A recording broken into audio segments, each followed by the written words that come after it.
If we have Amy's heart, we can save Hannah. Agree to organ donation, and if necessary, push Amy down the stairs or hit her. I will do it. In any case, give Amy's heart to Hannah. My husband demanded, make your own daughter almost die to offer her heart for my niece. Facing his outrageous requests, I felt like I was losing my mind. David and I have been married for about 5 years. Our daughter, Amy, was born a year after our wedding.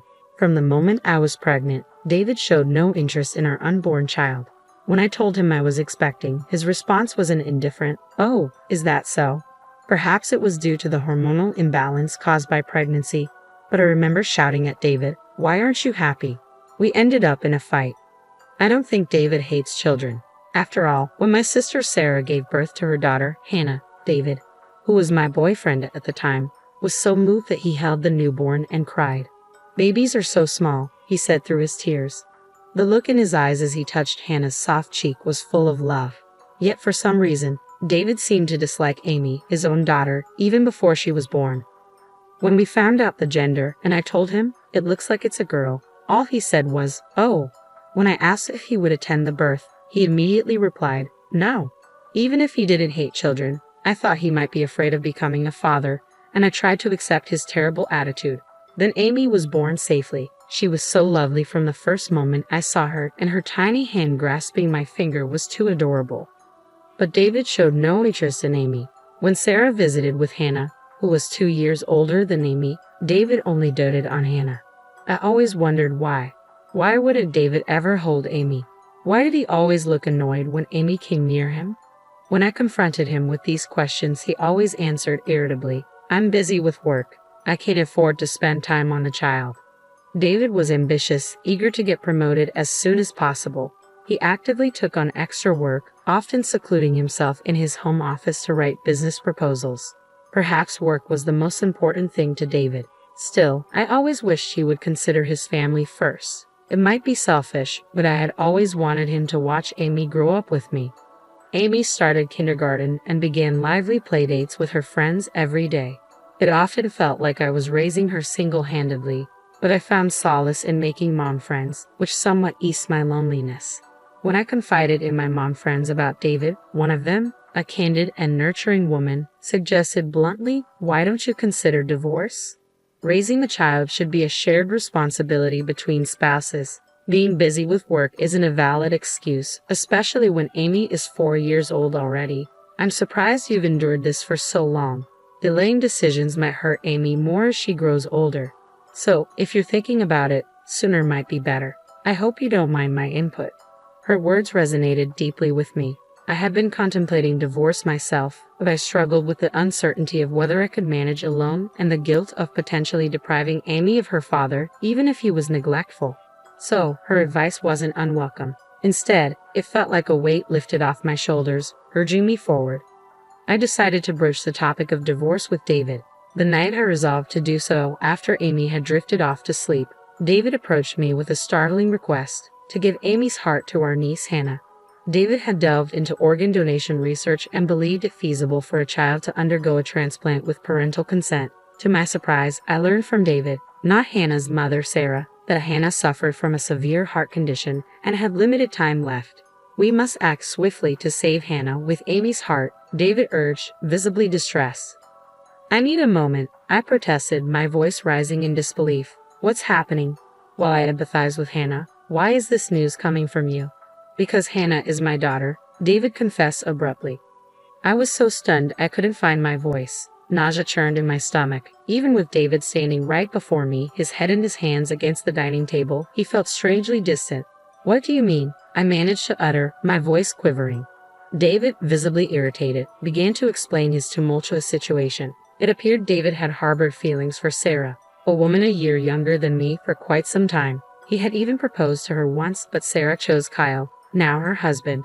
Despite Sarah's flirtatious reputation, she seemed to have restrained herself since being with Kyle. However, she had apparently been meeting David in secret frequently. David revealed that Sarah opted for Kyle over him because Kyle was a civil servant. With David earning less than the average worker, his financial prospects were bleak unless he received a promotion. His fervent ambition was to ascend swiftly in his career and win Sarah over from Kyle. Sarah is raising Hannah as Kyle's child. but she vowed that if I secured a promotion and began earning more, she would leave Kyle and join me, along with Hannah. Then why did you marry me? By marrying you, I can remain close to Sarah and naturally have more chances to spend time with Hannah. You married me for such a reason. I loved David deeply, but he never truly saw me. This realization filled me with misery and frustration, and David's words only exacerbated my despair. Amy isn't my child, is she? She looks nothing like me. She must be the offspring of some unknown man. Hannah's life holds more significance than Amy's. Amy's heart should be given to Hannah, David proclaimed callously.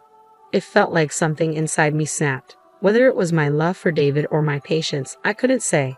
But the man standing before me resembled a monstrous figure. I swear I haven't betrayed you. Don't compare me to people like you. Amy is undeniably our child. Yet you're right, Amy doesn't take after you. She isn't heartless or unreasonable like you. She's incredibly kind, I retorted, my voice trembling with a mixture of hurt and anger. David's angry glare no longer intimidated me. As a mother, my resolve to protect Amy surged within me. Recognizing the danger of remaining in that house, I made the decision to leave immediately, gathering only the essentials to avoid arousing David's suspicion, especially as he immersed himself in the project report crucial for his desired promotion to be with Sarah.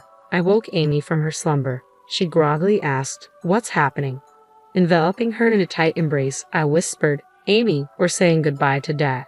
We're heading to Grandpa and Grandma's house. You may not see your kindergarten friends for a while, but can you be brave?" My urgency must have resonated with Amy, for she nodded in silent agreement, her voice laced with tension. Cradling Amy in my arms, I slipped out of the house silently and dashed towards the train station.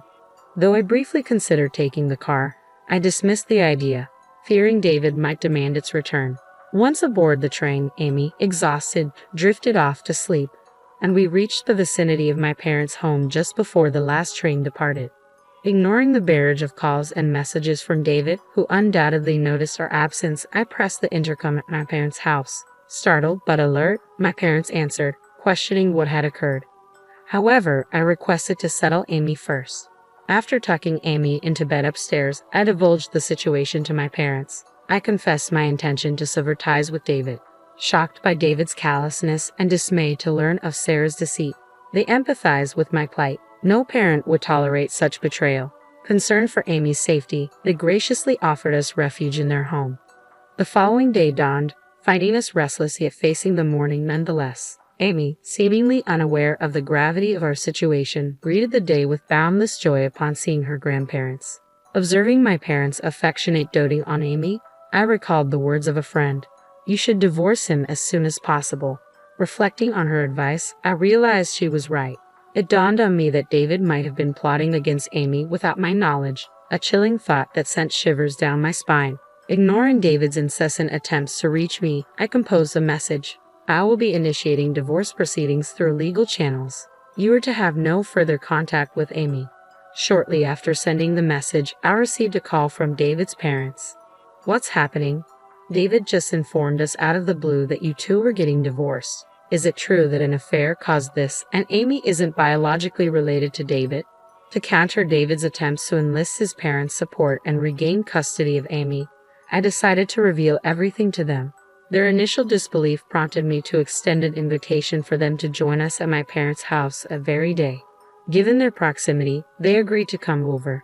That evening, with my mother tending to Amy, I found myself in the living room alongside Sarah, Kyle, my father, and David's parents.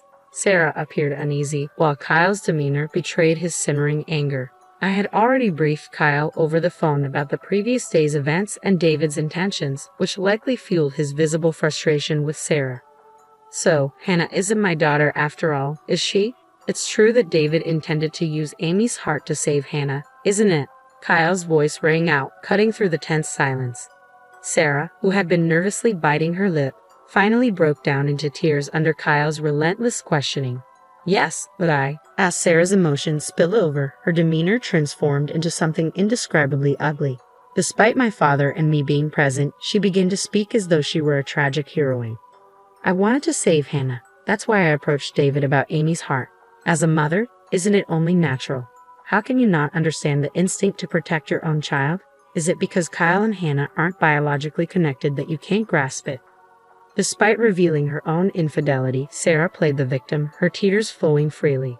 Kyle let out a deep sigh. Though his clenched fist trembled with barely contained anger, he made a concerted effort to speak calmly.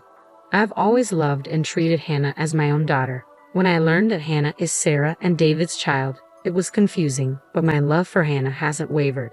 If there was a way to cure her illness, I'd do anything.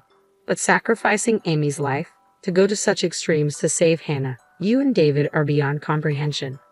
Sarah, under the weight of Kyle's accusations, broke down into loud sobs. I'm so sorry. Watching my father offer a heartfelt apology to Kyle was gut-wrenching. David's parents, who had been listening in disbelief, joined my father in expressing profound regret to Kyle and me. Our foolish son, we deeply apologize. My father-in-law's voice quivered with remorse, underscoring the gravity of Sarah and David's transgressions. With Sarah's admission of her affair, the purpose of the meeting to ascertain the truth was fulfilled. As Kyle declared, I will divorce Sarah, and rose to leave, Sarah cried out, wait, how am I supposed to go on? Who will pay for Hannah's treatment? Just as I heard a car pulling into the garage, a realization struck me. David wasn't supposed to be here. The thought of Amy's safety flashed through my mind, but David must have deduced that my only refuge would be my parents' home. As David intruded into our sanctuary, it dawned on him that his transgressions had been laid bare, evidenced by his parents' remorseful gestures towards Kyle and me, and Sarah's tearful embrace of Kyle. His flushed face drained of color in an instant, yet even amidst the tension, he had the audacity to inquire, "Where's Amy?" Without hesitation, I rose to my feet and delivered a resounding slap across his cheek. Hannah is blameless. While I sympathize with her illness, I'll never forgive you for endangering Amy. David, cradling his steaming cheek, appeared taken aback by my outburst. I had always considered myself a calm individual, unaware of the depth of emotions simmering within me. Fueled by a surge of anger, I found myself charging towards David. You're the only one guilty of infidelity. Amy is unequivocally our daughter. It's you and Sarah who have sunk to the lowest depths of humanity. Don't assume everyone is as morally bankrupt as you. My father's timely intervention halted my impulsive rush, allowing me to regain some semblance of composure. David, reeling from my verbal assault, exchanged bewildered glances with Sarah. Dislodged from Kyle's embrace, I stood alone, visibly shaken. David, I'm filing for divorce from Sarah. If you still wish to be with her, that's your choice. But know this, I'll never surrender custody of Hannah to monsters like you. Kyle's harsh, almost cursing tone seemed to instill fear in both Sarah and David. Consequently, they were expelled from their homes and disowned by their parents. Through legal channels, Kyle initiated divorce proceedings against Sarah and successfully gained custody of Hannah. It became apparent that Sarah was frequently absent, leaving most of the caregiving responsibilities to Kyle, who took an extended leave from work to care for Hannah. Likewise, I sought divorce from David with the assistance of a lawyer. In response, David sent a venomous text expressing his intent to marry Sarah. However, despite their plans, Sarah and David never tied the knot. Their parents severed all ties with Sarah, leading to her eventual mental breakdown and hospitalization. Despite her infidelity, it became evident that Sarah harbored genuine affection for Hannah. The inability to see her daughter shattered Sarah's resolve. Kyle, in a moment of disdain, remarked, "She used to complain about the hassle of caring for her," a sentiment I found myself echoing. Amy and I have found solace in the tranquility of my parents' home. At her new daycare, Amy has blossomed, making new friends and thriving in health and vitality. I maintain regular contact with Kyle, who informs me that Hannah is scheduled for a heart transplant operation. When we visited Hannah, she greeted us with a sweet smile and whispered to Amy, "After the surgery, we'll have so much fun together." Kyle and I have weathered our share of hardships, but we're now determined to raise our children with care and responsibility. As two single parents, we forged a bond of support and commitment. I can't help but smile, envisioning the future where Hannah and Amy frolic together in joy.